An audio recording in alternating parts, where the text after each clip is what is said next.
Chapter 10. Dealing with Disabilities. By Bill Sturdivant. There are several ways the Silva techniques can help persons with disabilities. Many people have used them very effectively, including myself. The techniques help the individual in coping with the situation.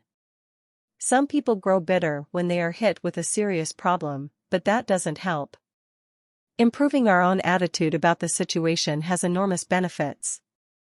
There is less stress on the person with the disability, and they have much more energy that they can use to cope and deal with life. At level, you can come up with more ideas for circumventing the disability, for living life in as normal a way as possible. Changing how people treat you. One of the big problems for many people with disabilities is public attitude, the way other people deal with those of us who have disabilities. People in wheelchairs feel more comfortable when the people they are talking with sit down, so that they are all on the same level. We can use the Silva techniques to help influence other people's attitudes towards us in several ways.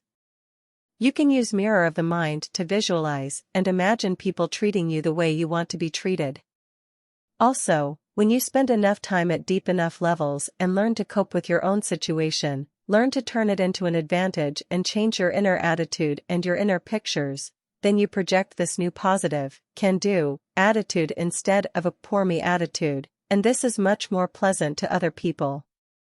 When you are projecting a negative attitude, one characterized by bitterness, disappointment, and helplessness, people are uncomfortable and do not want to be around you. When you have an attitude of optimism and joy, people love being around you. Some personal experiences, the techniques are all highly adaptable. I encourage students to find new ways to use the techniques to help people, including themselves, ways that the name of the technique might not suggest.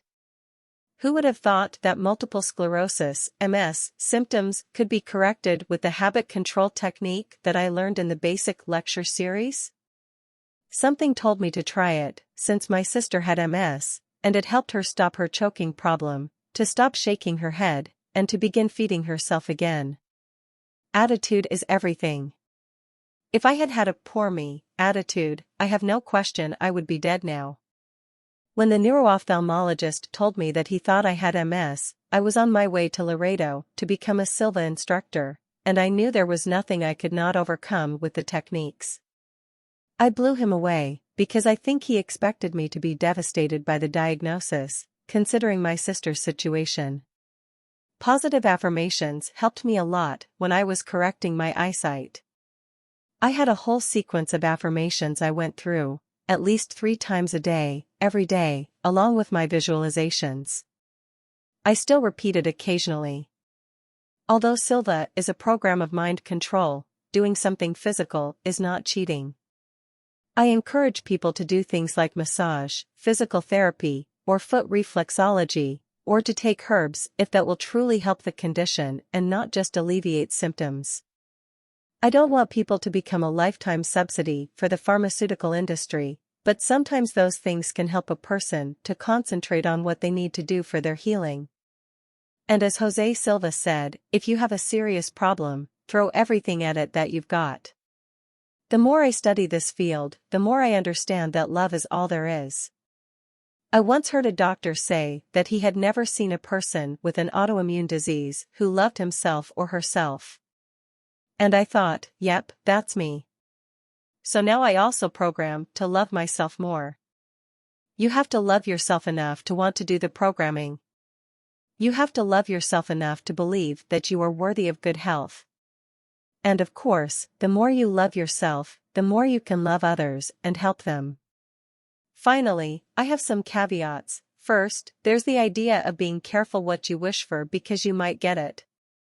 This is how I got MS. I wished I had it so I could show my sister it could be healed.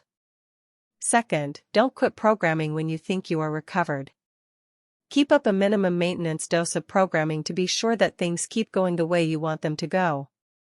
This can prevent a relapse.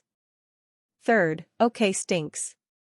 I'd look at my sister's condition and think, I'm not that bad, yet I'm doing okay. It took me a long time to realize that I wasn't, and that okay isn't.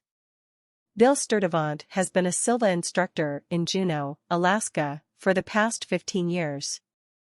He teaches both the basic and advanced Silva courses, is director of Silva activities in Alaska, and is especially interested in using the mind for healing.